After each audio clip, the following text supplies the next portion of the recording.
حالا که نوروز اومده حتما توی ذهنت داری که یه سفر بری. من ماریو اینجام که 5 تا از بهترین نقاط ایران رو بهت بگم که بریشون. پس بزن بریم سراغش. شماره 5 کویر لوت. هممون دیگه اسم کویر لوت رو شنیدیم. یکی از گرمترین نقاط کره زمینه. اما به همین خلاصه نمیشه. فقط کافیه که یه سر شبو بری اونجا بمونی. آسمونی داره که توی خفن‌ترین فیلمای علمی تخیلی هم ندیدیش. یه آسمون پرستاره و رویایی نصیبت میشه که حتما جا داره یه بار توی زندگیت اینو تجربه کنی.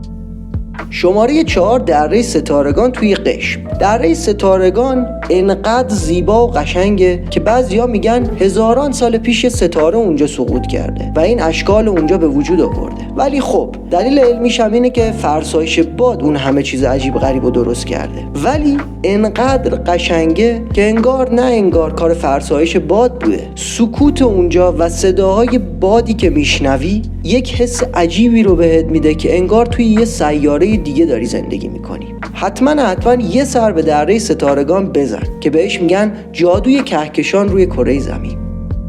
قبل از اینکه برم سراغ ستای برتر جا داره که همینجا نوروز رو به همتون تبریک بگم. امیدوارم که سالی خیلی خوب رو بتونید کنار خانواده هاتون و با حال خوب رو سپری کنید. و البته لایک و سابم یادتون نره که این سالو برای من ماریو هم خوشگل کنید. بزن بریم سراغ شماره 3 ماسوله. اگه دنبال یه جای خوش آب و هوا توی این فصل بهار دلانگیز هستی حتما ماسوله رو از دست نده. خونه های بسیار قشنگ و کوچه های باریک و هوای مه‌آلود قشنگ فضا رو براتون یک جوری درست میکنه که یه چای داغ مشتی بزنی. خلاصه که ماسوله پر از تاریخ و معماری قدیمیه و یکی از بهترین جاهای ایرانه برای اینکه یه سفر آروم و خیلی چیل و باحال داشته باشید.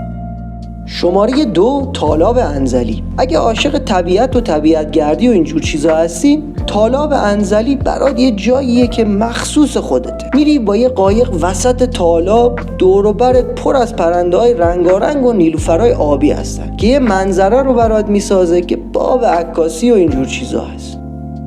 و اما شماره 1 آبشار بیشه توی لرستان. این آبشار مثل یه تابلوی نقاشیه وسط کوههای سرسبز و آبی که از ارتفاع 48 متری میریزه پایین. بهش میگن قطعه‌ای از بهشت و الکی هم نیست. کنار آبشار یه ایستگاه راهن هم هست که باعث میشه منظرش حتی خاص‌تر هم بشه. اگه دنبال یه جای خنک و سرسبز برای ریلکس کردن هستی حتما یه سر به آبشار بیشه بزن چون یه تجربه خیلی خاص برات میشه. خب من ماریو حس کردم که توی این ویدیو عین تور لیدرها دارم باهاتون صحبت میکنم، اما خداییش وقتی عکس این مناطق رو ببینید 100% به کلتون میزنه که یکیشو برید. اگر رفتین و تجربه کردین حتما توی کامنت ها برای من بنویسید و اگر با این ویدیو حال کردید یادتون نره که حتما لایکش کنید و اگه من ماریو رو دوست داریدم به کانال ساب کنید. قارچ هم حتما بخورید. تا یه ویدیو دیگه و یه تاپ 5 دیگه خداحافظی.